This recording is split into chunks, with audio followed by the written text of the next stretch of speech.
Fraser loved that Daniel knew as much about Scottish football as he, and he liked to jibe him for being one of those southern Liverpool fans. "I was born in the shadows of Firhill Stadium, you know," Fraser told Daniel about his beloved Partick Thistle. "I supported Liverpool through thick and thin," Daniel would counter, "not just the 80s. "Ah, go on yoursel," Fraser would reply with a ruffian smirk.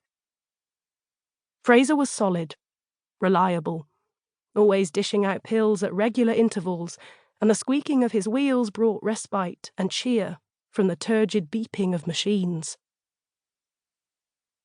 "I'll be back to see you in a bit, Botticelli," Fraser said to Olivia with a wry smile. She closed her eyes. He had nicknames for all the patients: Portland Bill, Posh Spice, Agatha Christie, the Don. He called Olivia Botticelli because her Renaissance red hair reminded him of an Italian masterpiece. "Just going to see the diva over there," he said, as he clicked his pen and tucked it into his tunic pocket. Daniel picked the sports pages up from the floor, and Fraser shook his head. "Should never have been a goal," he muttered under his breath as he unlocked the brake and continued to the woman at the end of the ward with brown skin, high cheekbones, and a black and gold turban. Daniel waved languidly as Fraser dished out his pillules and potions to the woman with one breast. Olivia turned her head, slowly, across the plump pillow it was slumped on, to look at Daniel.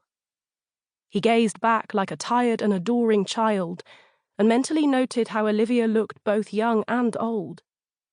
The mole at the end of her lip, her rich olive skin, the cascade of hair.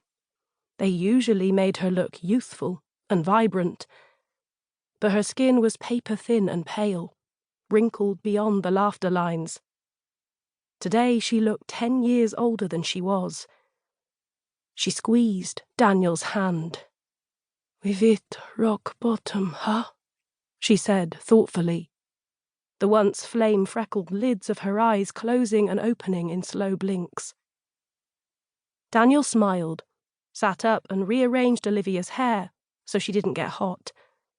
The open window enabled air to channel through the propped doors of the ward, but it was warm, the tail end of summer making both their brows bead with a slight sweat.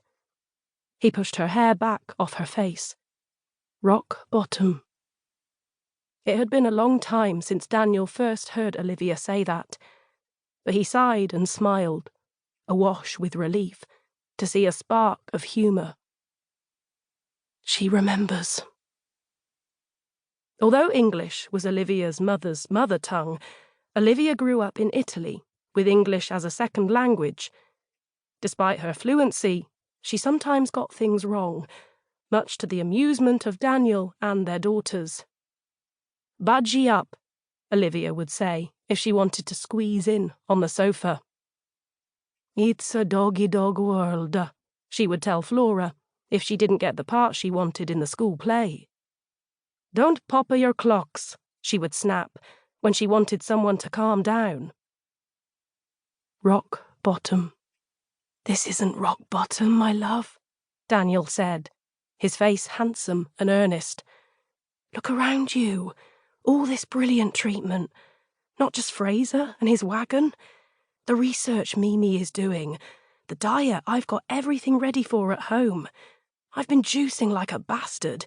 Even Flora liked the spinach and apple one I made yesterday. This is just the start." Olivia looked at Daniel with the same comforting smile she gave their youngest daughter Sophia, and stroked the hair on his forearm with her bony hand. "Crazy sexy juicing, or whatever it's called, isn't going to help me, Daniel. You need to accept it." He swallowed. "Don't be so negative. Elizabeth at work, the health editor, she forwarded me something about a study in Nature, some experimental drug that can inhibit cells from spread."